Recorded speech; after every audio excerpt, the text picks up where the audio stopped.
Tópicos do livro A Grande Batalha, de Pietro Ubaldi.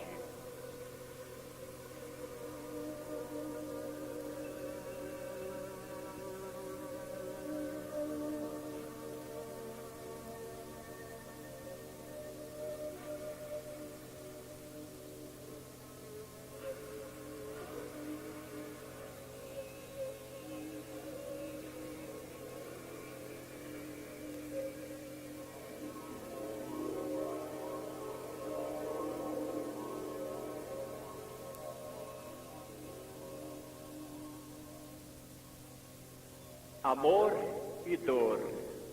Amor é a lei de Deus, com que na origem estava feita a criação.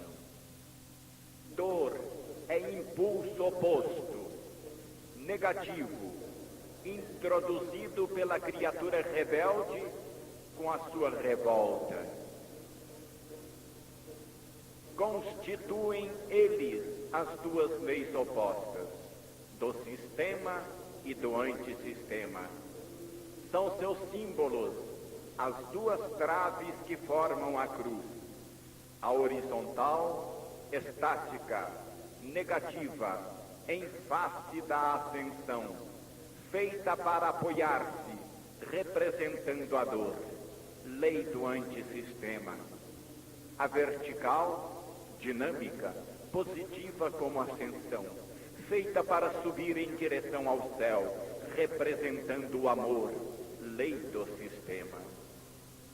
Os dois princípios encravam-se unidos na mesma cruz, firmando o que é a inexorável lei da evolução, sacrifício. Por isto, sobre o mundo rebelde, eleva-se a cruz como símbolo de salvação, porque só com a própria crucificação a humanidade poderá salvar-se.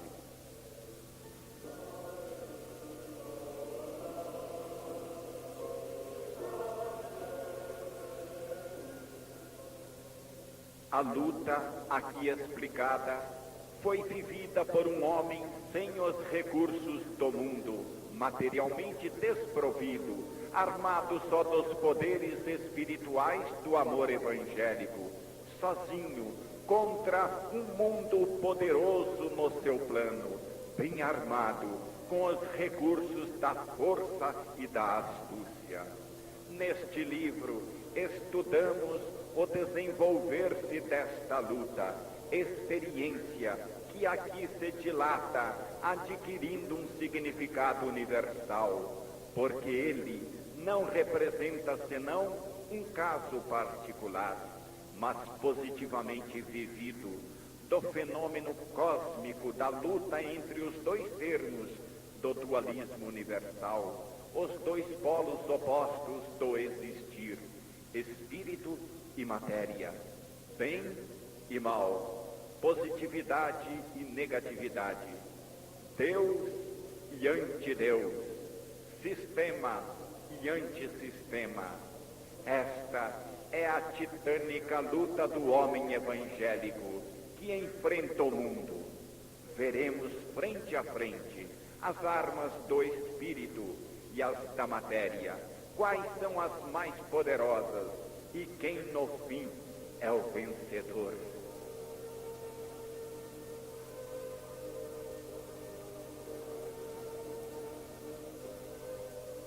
O espírito é mais forte que a matéria, e o evangelho é o método mais poderoso para vencer. No plano teórico, as provas experimentais confirmam a verdade das teorias sustentadas nos meus livros. Agora nos interessa mais de perto mostrar a parte positiva, criadora, que prova a superioridade e o vitorioso poder das forças espirituais.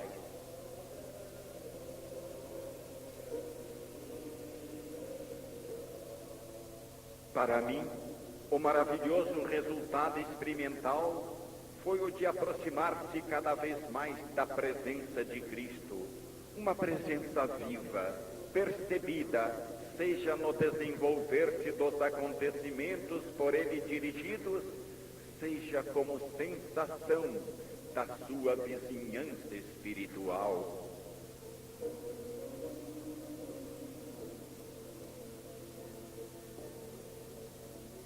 Dentro do próprio ambiente humano, em que vale só o mais forte que vence, era necessário demonstrar com os fatos que Cristo é o mais forte. Era necessário um exemplo, mas um exemplo de vitória, porque o homem aceita que seja verdade só o que haja dado prova de saber vencer, e por isso o segue.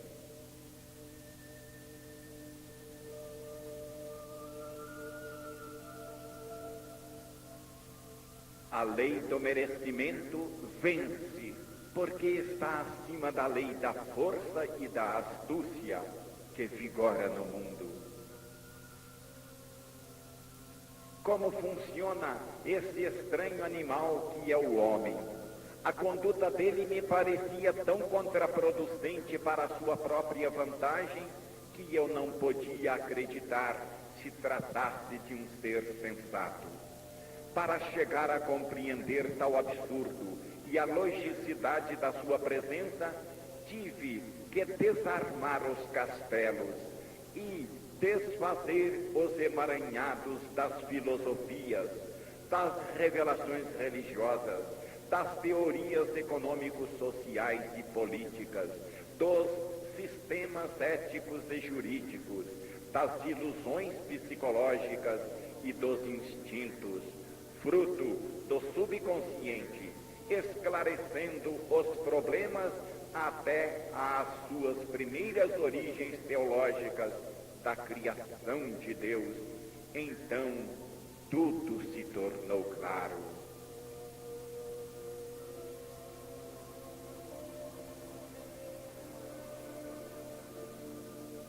É como um menino ignorante e teimoso que está sofrendo por não conhecer quais são os caminhos para atingir a felicidade que tanto almeja. E ela está ao alcance das suas mãos, e ele poderia agarrá-la bastando que soubesse movimentar-se com inteligência, de modo certo. É para preparar tempos melhores, de menor sofrimentos para todos, que estamos aqui gritando aos surdos e deixando tocar os fatos aos cegos, num desesperado esforço de clareza para serem entendidos, para que seja compreendida a vantagem do sistema evangélico, afastando assim a causa da dor.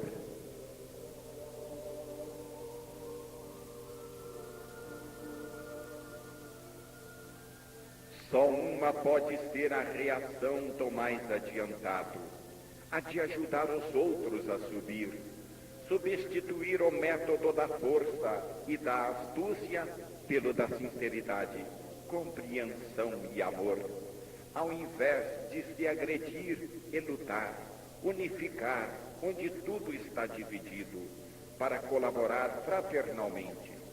Este é o caminho que vai para Deus.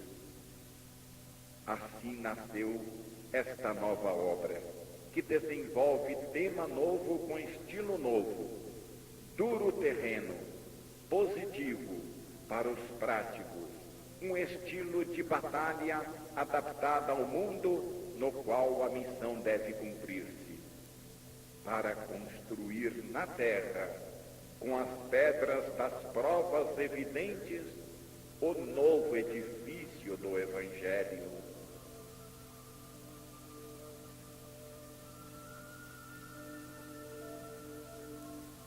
Constitui fato de aceitação universal a existência de diferença no desenvolvimento dos variados tipos humanos.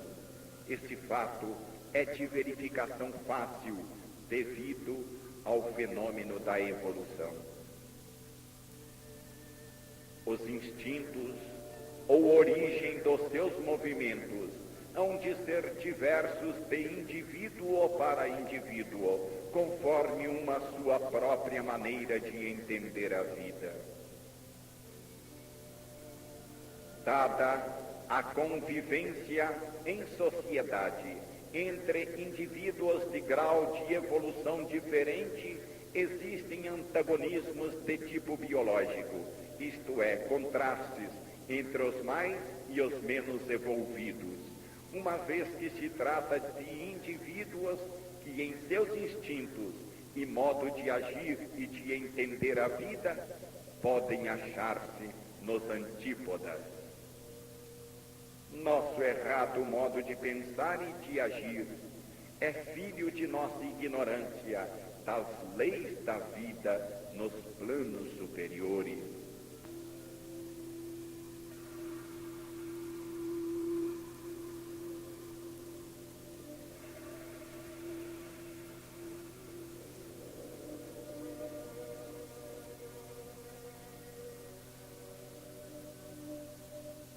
Para tornar mais evidente o nosso estudo, colocaremos em confronto dois tipos biológicos nitidamente individuáveis.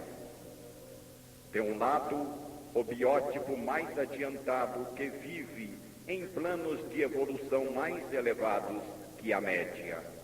O homem guiado pelo conhecimento que lhe vem da inteligência e da espiritualidade. O homem que vive na ordem por ter alcançado a consciência da lei de Deus. Biótipo não comum, mas que já tem aparecido muitas vezes na Terra, onde não é totalmente desconhecido. Denominaremos este tipo de evolvido.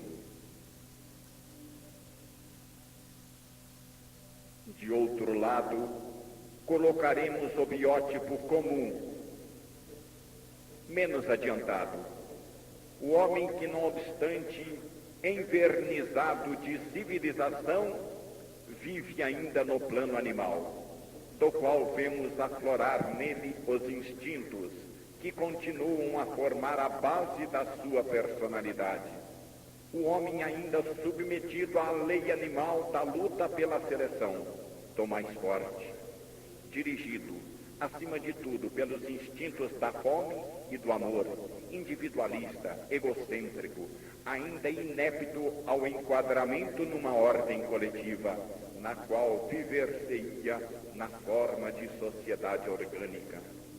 Homem regido em substância, além das aparências, por uma moral formada em sua realidade, por interesses egoístas e por uma tábua de valores em cujo ápice encontra-se o vencedor a quem pertencem todos os direitos, enquanto ao vencido cabem todos os deveres. Com isto, não pretendemos condenar, efetuamos apenas verificações a fim de estudo. A este tipo biológico, regido pelos seus instintos, filhos do passado, e não pelo conhecimento que a grande massa humana ainda não possui, o denominaremos involuído.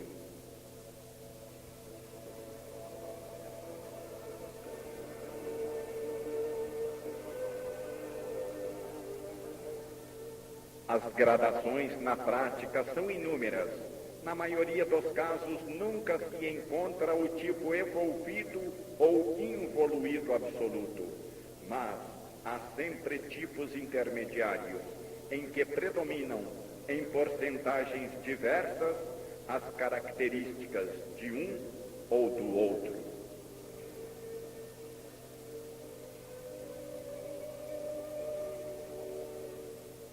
Este estudo, pois, não é uma acusação, mas quer ser objetivo e tem finalidade de compreender o nosso mundo.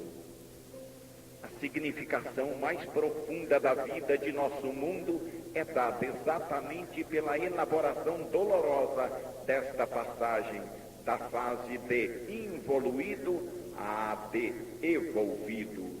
E a consecução deste grande resultado é a única coisa que pode justificar, pela sua finalidade de bem, tantas lutas e tantas dores.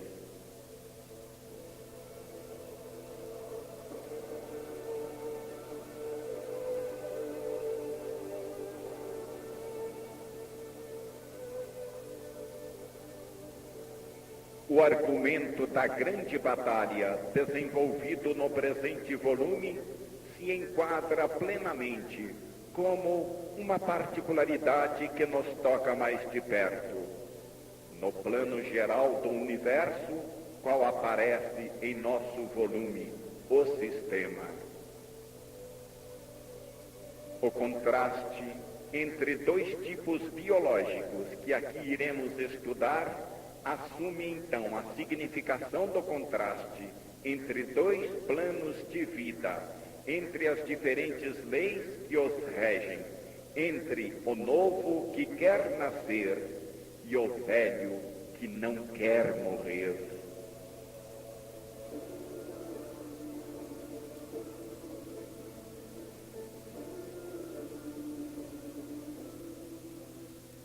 O fenômeno, objeto de nosso estudo e da luta entre os dois biótipos, do involuído e do evolvido, poderá ser concebido em função de fenômenos imensamente mais amplos, qual um momento da luta entre Cristo e o mundo, entre as forças do bem e as do mal, como um momento de evolução que, do caos à ordem, do antissistema ao sistema, reconduz o ser para Deus.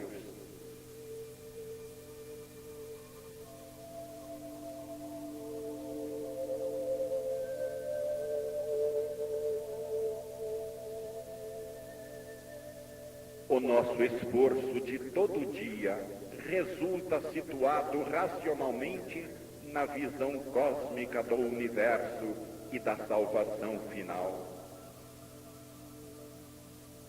Por vias racionais e positivas, poder-se-á, assim, alcançar a concepção de uma ética biológica, de uma moral positiva, estabelecida pelas próprias leis da vida, moral que verificaremos coincidir com a do Evangelho, que desse momento confirma e demonstra.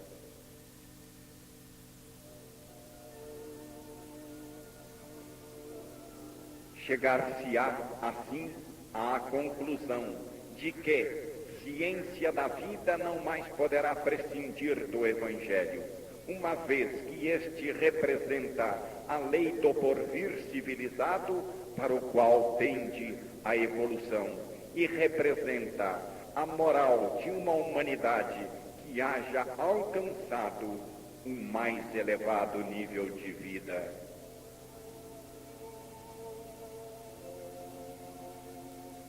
Não nos interessa a luta comum para a riqueza, as honras, o orgulho, o poder, o prazer, mas interessar-nos-á a luta entre o anjo e a besta, entre a luta de Deus e as trevas.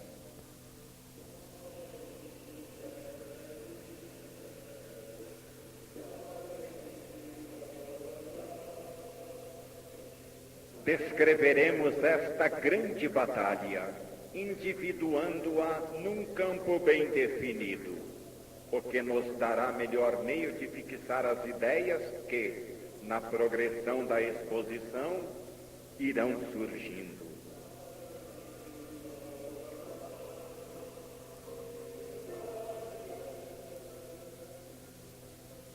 Em certa ocasião, havia um homem julgado estranho porque, de certo modo, era diferente da maioria e, por isso, condenado pelo mundo.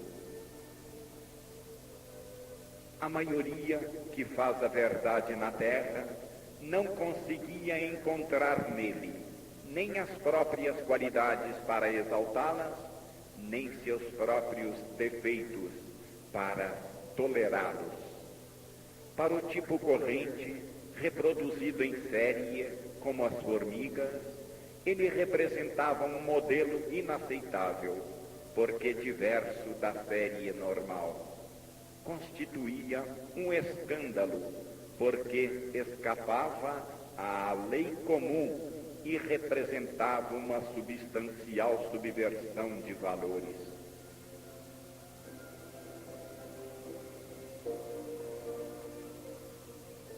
Aquele homem havia se encontrado fora da terra, como se nela houvesse nascido por engano, num ambiente que não era o seu, e desde criança perguntara-se se os outros eram seus semelhantes e se ele era a eles semelhante.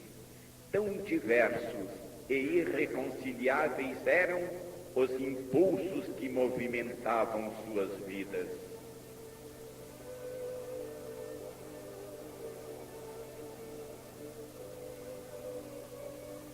Não conseguia compreender duas coisas. Primeira, como era possível atuar na vida, senão em razão do temor do próprio mal, e não por convicção e dever? Segunda, como o homem possuía tão grande desejo de fazer tudo quanto religiões e leis vetavam com tanta energia. Seriam tão diversos dos seus os instintos de seus semelhantes? Viu-se então obrigado a começar o estudo, mostrando de que modo estaria feito aquele diferente tipo biológico que constituía o seu próximo. Da mesma forma como se estuda um exemplar de uma raça desconhecida, da qual se não conhecem as qualidades e os hábitos.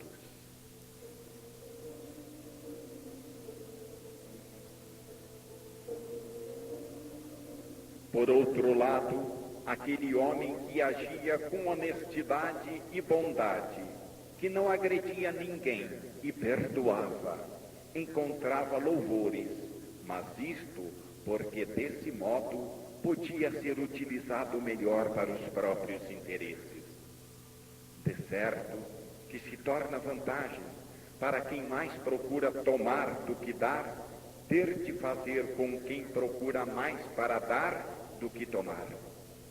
Mas, quando ele chegara ao ponto de não defender-se do agressor e de oferecer a outra face, ao ponto de ajudar o seu inimigo, então, ainda que encobertamente, o julgaram com desprezo, um débil e um covarde, um inepto, que os mais fortes têm direito e quase o dever de eliminar.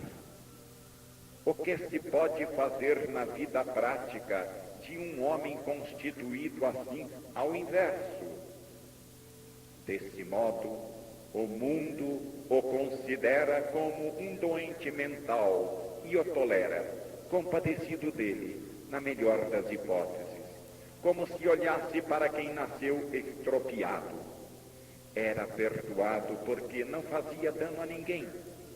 Chegaram até a exaltá-lo quando podia ser explorado. De seu lado, ele sentia que não lhe era possível prostituir sua inteligência em lutas mesquinhas, achando de seu dever usá-la toda para o bem do próximo e para as coisas superiores do espírito, antes que usá-la em seu egoístico interesse.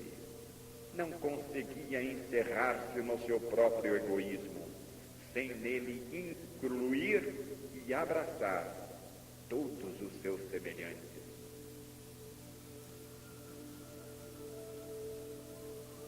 Não o conseguia.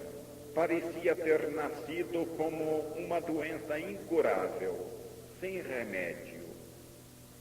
Em face do mundo, ele aparecia como um aborto, um biótipo errado, como uma contradição biológica desprezada por todos.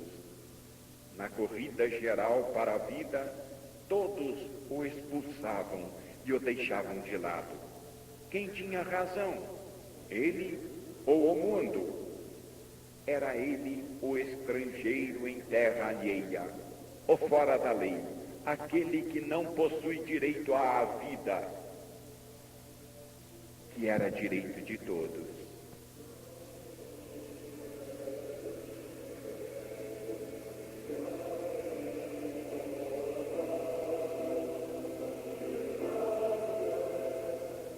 Que fazer?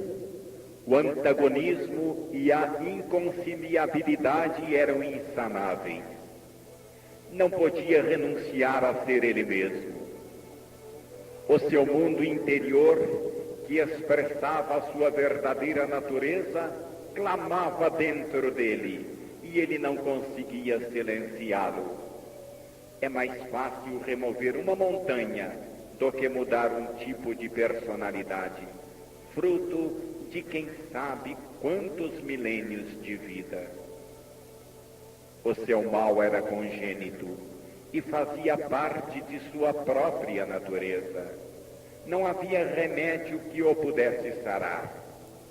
Encontrava-se ele numa espécie de incapacidade de adaptação à lei biológica que se lhe deparava como a da animalidade e que, por isso, não conseguia aceitar de nenhum modo.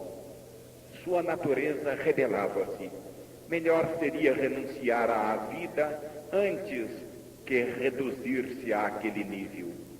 Sua inteligência recusava-se a ocupar-se das normais astúcias para tirar benefícios concretos.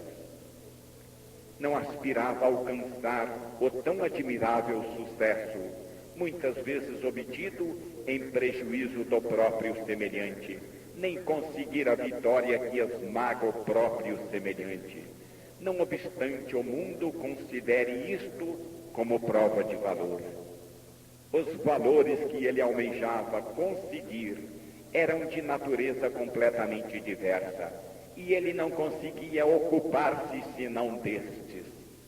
Sentia uma invencível repugnância contra as vitórias do mundo e as rejeitava com nojo. Ele as havia analisado e conhecia-as, e não era bastante ignorante para deixar-se iludir. Procurava os valores eternos que não se tornam ilusões.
a sua era uma doença, podia ser denominada a doença do Evangelho. Mas é considerado doença quando alguém pretende vivê-lo seriamente, praticá-lo deveras, nos fatos, não como coisa aplicada na superfície da pele, mas fundida no sangue, como parte da própria vida. Impossível é a evasão do dever da vida sem incidir em maior dano. Devendo aceitar a vida e tendo de vivê-la nessas condições, o nosso personagem não pode fazer outra coisa a não ser transformá-la em missão, tudo sofrendo pelo bem alheio, ajudando no caminho da evolução.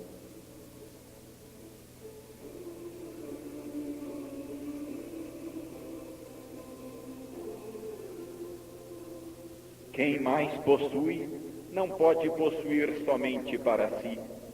A quem está na frente, compete o dever de fazer com que os outros também se adiantem.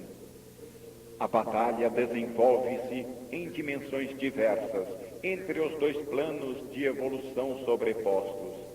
É a batalha que conduz o homem a um plano biológico mais elevado, da animalidade à espiritualidade, a batalha da superação, do verdadeiro progresso. Deixaremos então que fale a vida, para que nos revele os segredos dos seus planos superiores. Adquirir o conhecimento e possuí-lo significa ser mais forte e dar o triunfo. No combate entre o evoluído e o involuído, assistimos a uma luta entre os representantes de dois planos biológicos diversos.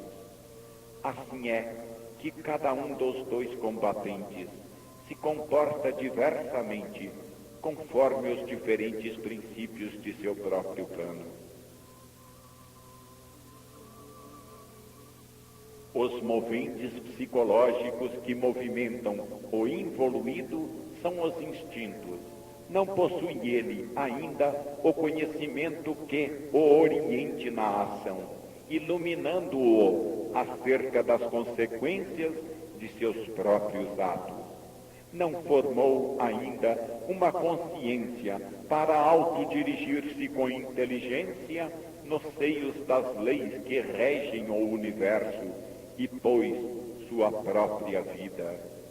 Debate-se por tentativas num mundo de que não conhece a estrutura íntima, as razões da existência e as finalidades a alcançar. É ainda um menino que procura e experimenta, mas se não conhece o caminho, como se pode dirigir? Deixa-se, por isso, conduzir pelos instintos que representam a consciência elementar adquirida no passado, na fase evolutiva precedente, que é a da animalidade. Nos casos onde o indivíduo não alcançou ainda uma autonomia consciente de si mesmo, suficiente para que possa dirigir de per si, é a consciência da vida que funciona para ele, dirigindo-o como se faz com os meninos. Ele não toma ainda parte nas diretivas da vida, como fará depois, quando estiver bastante maduro. Não é ainda operário de Deus, colaborante orgânico no funcionamento do universo. Somente segue e obedece aquelas diretivas, da mesma forma como não podem deixar de fazer plantas e animais, aos quais falta conhecimento. Obedece à sabedoria da vida, que o manobra através dos instintos, fazendo com que faça aquilo que ela sabe que deve ser feito, para alcançar os fins que ela sabe que devem ser alcançados.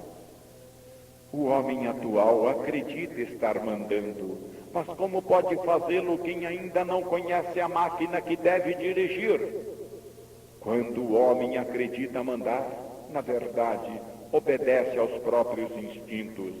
quando grita que quer liberdade, sem sabê-lo, pede a liberdade de obedecer àqueles instintos. O evoluído é aquele que alcançou a verdadeira liberdade que somente o conhecimento pode outorgar.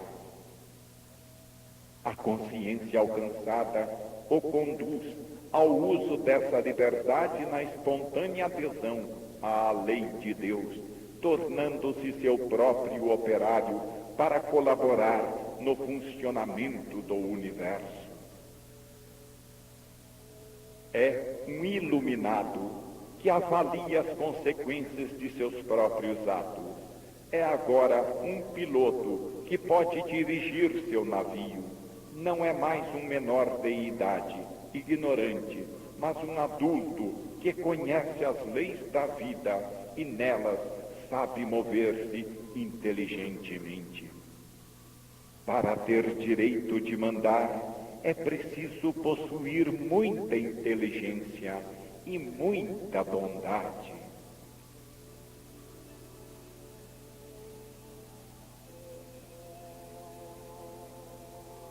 Toda fase de evolução possui leis, o seu trabalho construtivo a efetuar, os seus planos particulares a serem realizados, em função do grande plano geral da lei de Deus e da reconstrução completa do ser. Estudando a seguir, neste volume, o desenvolvimento ascensional humano, verificaremos como corresponde ao desenvolvimento dos planos evolutivos da vida por força dos fins supremos que ela se propõe a alcançar, um ingresso do atual tipo biológico numa zona de sempre maior e intensa espiritualização, entendida não só como desenvolvimento de sensibilidade e de inteligência, mas também daquela consciência ética que é indispensável para quem se destina a conviver no grande organismo futuro da humanidade.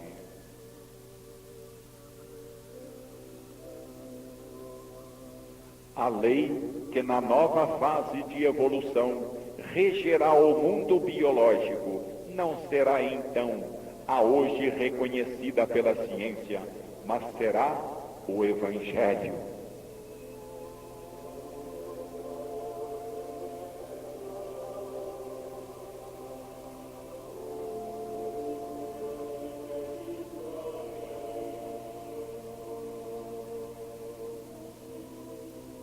Na Terra apareceram os profetas, os gênios, os heróis, os mártires do ideal, os santos. Iluminaram a animalidade dominante, deixando atrás deles uma esteira de luz. Andando sobre esta esteira, a humanidade moveu-se para superar a própria animalidade.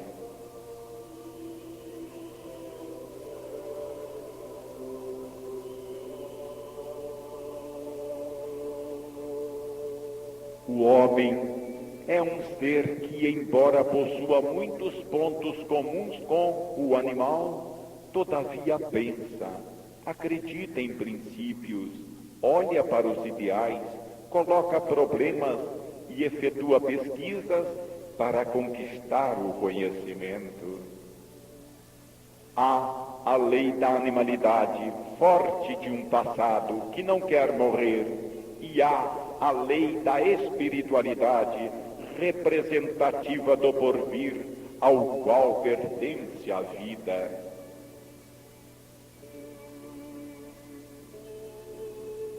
Os indivíduos, embora estejam uns mais adiante e outros mais atrasados, todos estão na mesma senda.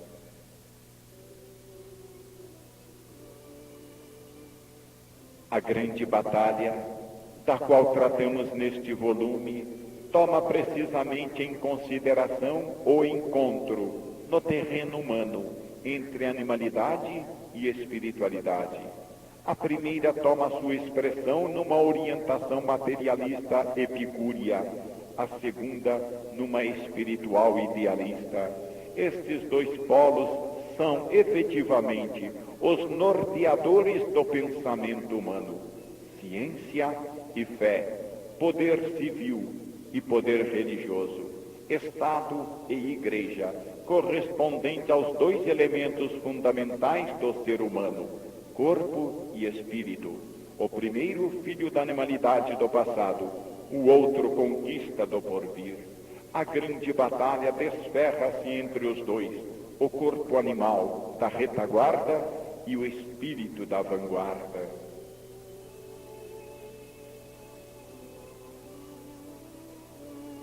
A função das normas, das leis e das religiões, promulgadas por superiores evoluídos como nossos guias, é exatamente de cortar as presas da besta para levantá-la, educando-a em forma de vida mais civilizada.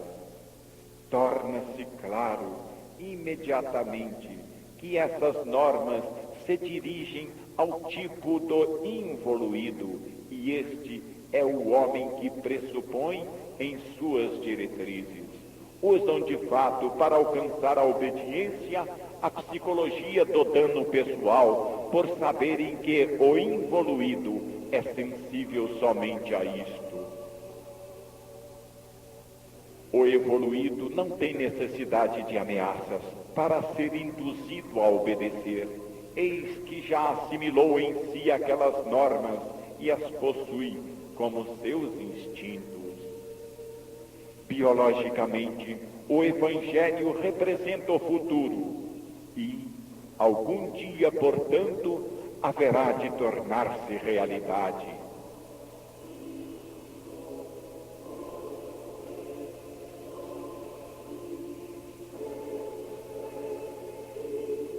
Chegado a um mais alto grau de maturação, a vida evangeliza-se no sentido de reordenar-se e reorganizar-se conforme os princípios ensinados pelo Evangelho.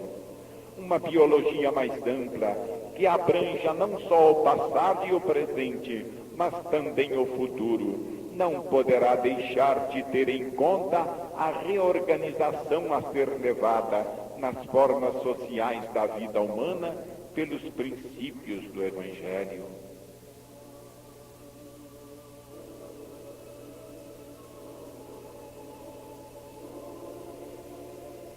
O involuído representa a matéria-prima da vida, ainda no seu estado bruto. Não é possível negar, seja o primitivo um forte.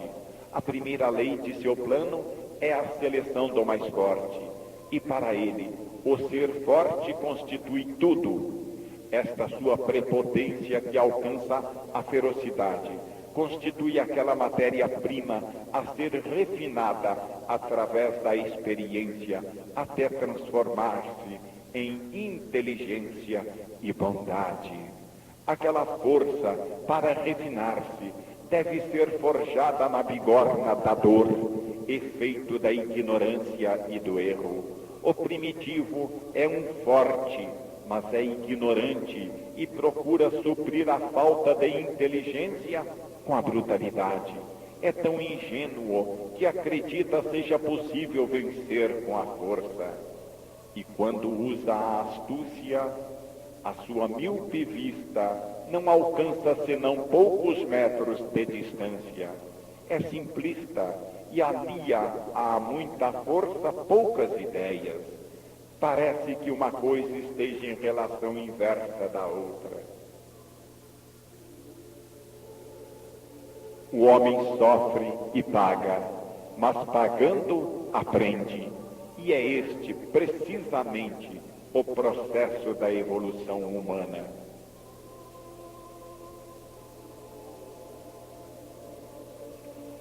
Entre os instintos fundamentais da vida, não há apenas a fome e o amor, mas outro sim, o instinto de progresso.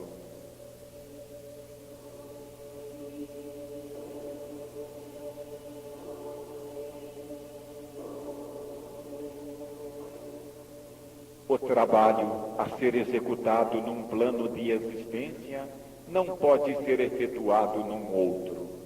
Não se consegue ainda conceber um Estado sem exército, um governo sem polícia, uma religião sem inferno. Isto compreende-se e justifica-se precisamente pelo fato de estarmos ainda no reino do involuído. O primitivo é rápido em suas decisões porque pensa pouco e age muito. Este seu muito agir constitui todo o seu pensar. O evoluído é lento na ação por ser ponderado, porque suas conclusões derivam de uma maior quantidade de fatores. No plano do involuído, quem mais desfere golpes vence e vive. Quem mais os recebe, perde e morre. É um cego que, nas trevas, agarra tudo o que pode, e as coisas longínquas escapam à sua compreensão. Sua inteligência nem mesmo consegue concebê-las, por isto não pode pensá-las e abarcá-las. Por isso, ele considera um teórico sonhador, um ser inútil, quem se ocupa de resolver, primeiro, o problema do conhecimento que encontra fora daquela vida prática. No entanto, a civilização e o progresso da humanidade devem-se, em grande parte, ao trabalho destes teóricos sonhadores que, com o lançamento de novas ideias e das descobertas científicas, fazem avançar o mundo.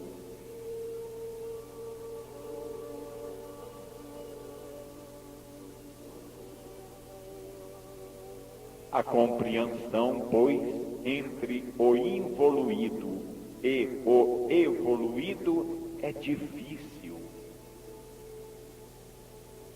O evoluído tem consciência da lei de Deus que dirige o universo.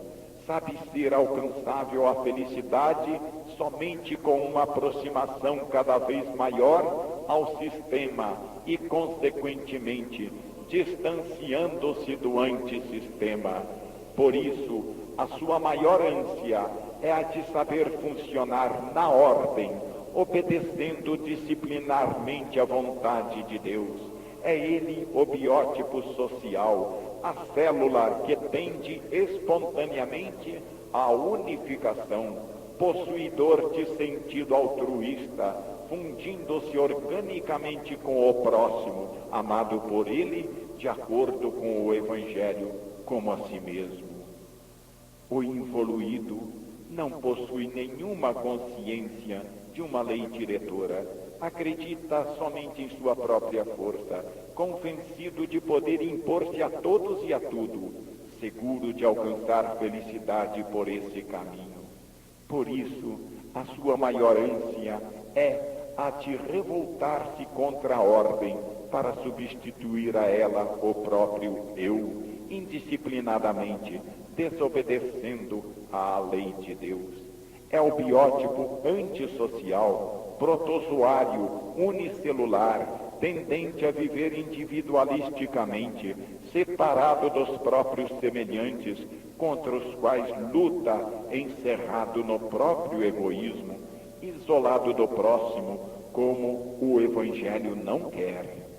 Para induzir esse tipo a seguir normas éticas de vida, não há senão o medo do próprio dano.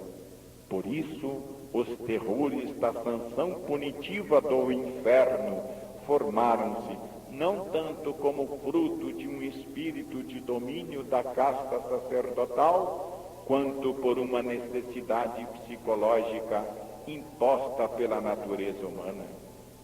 O evoluído é o ser mais adiantado que vive, quer viver e não pode deixar de viver o Evangelho. A grande batalha é travada para conseguir vivê-lo no ambiente involuído, bem aguerrido, com todos os recursos do seu plano. O Evangelho torna-se assim um novo tipo de luta dentro de uma outra luta comum para a vida. Torna-se um Evangelho vivido e sofrido a todo momento, enxertado na realidade da vida que nos circunda.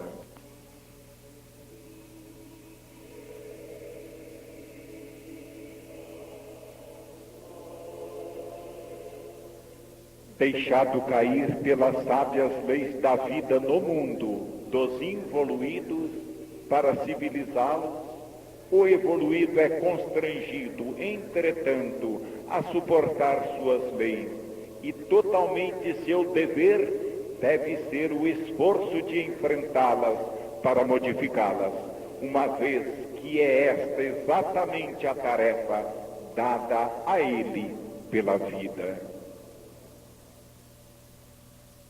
Sorte tanto mais dura enquanto, depois de haver sido combatido e perseguido em vida, o mundo o exalta depois, na glória dos monumentos, muitas vezes tão só para dele fazer insígnia de seus próprios grupos ou partidos, e para poder, depois, praticar melhor suas obras de exploração à sombra de tais bandeiras.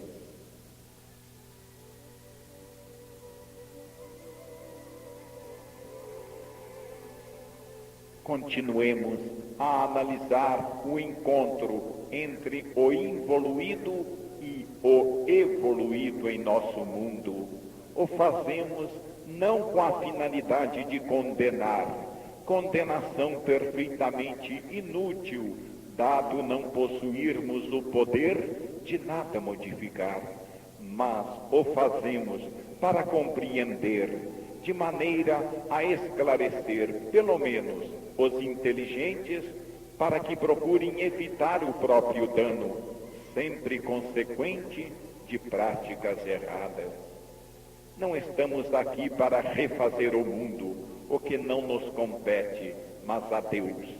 Estamos, sim, demonstrando que recebemos de acordo com o nosso merecimento.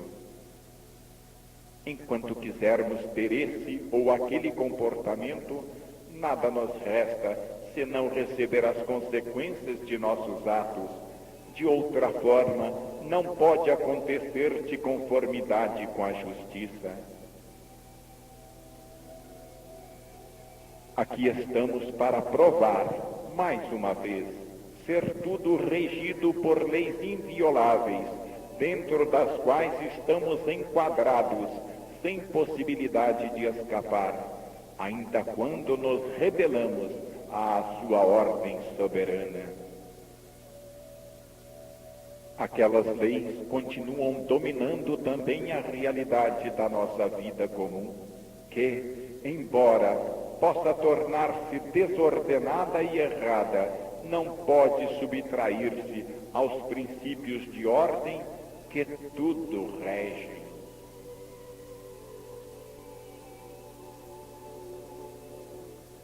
Se o mundo do involuído funciona do modo que observamos, isto depende do fato de ser exatamente o mundo do involuído.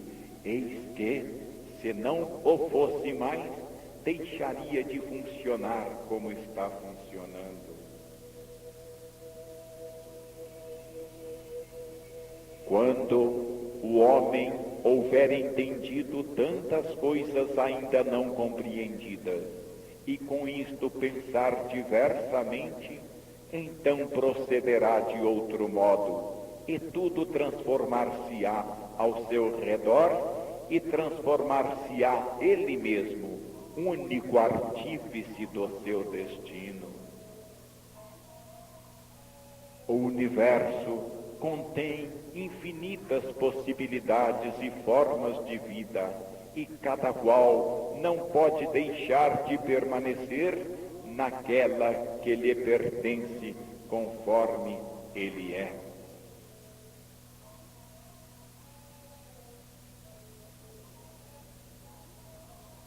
A liberdade de escolher a própria casa, mas não é possível ir morar senão na casa apropriada, correspondente às qualidades de cada um. O fato de nosso mundo ser regido pela lei da luta pela seleção do mais forte prova que está situado ainda no plano animal humano do involuído. Esse mundo baseia-se no princípio do egocentrismo individualista, que conduz ao estado inorgânico, funcionando com o método da rebelião. Isto não é um erro da vida, mas uma qualidade deste seu nível de evolução. Para o involuído, aquele que se submete por motivo de ordem e de disciplina, não é um virtuoso, mas um covarde, que aceita a servidão, é um vencido merecedor de desprezo.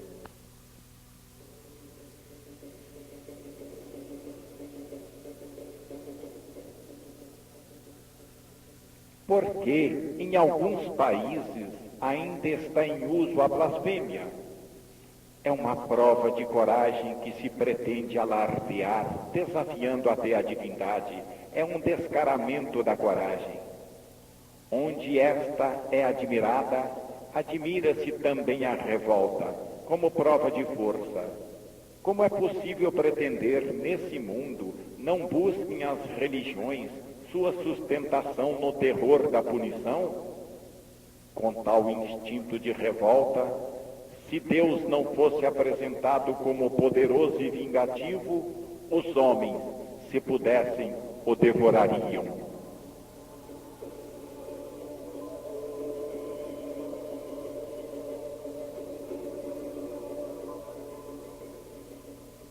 Absurdo e blasfêmia seria o admitir, haja sido Deus o construtor das cadeias da dor, e que a elas devamos permanecer sempre amarrados.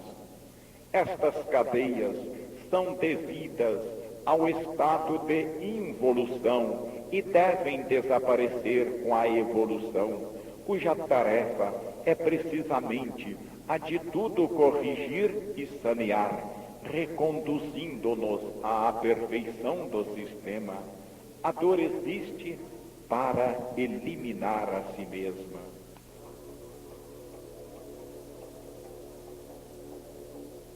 Na conduta humana, aquilo que se pratica não representa senão uma porcentagem do que se prega como representação da lei de um plano superior em luta para realizar-se na terra. Somente Cristo praticou a não reação pregada pela ética. Ele não desceu para pactuar com o mundo, estabelecendo compromisso. Estamos num plano em que a inteligência é usada não para seguir a ordem e a lei, mas para escapar-lhe.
Senhor.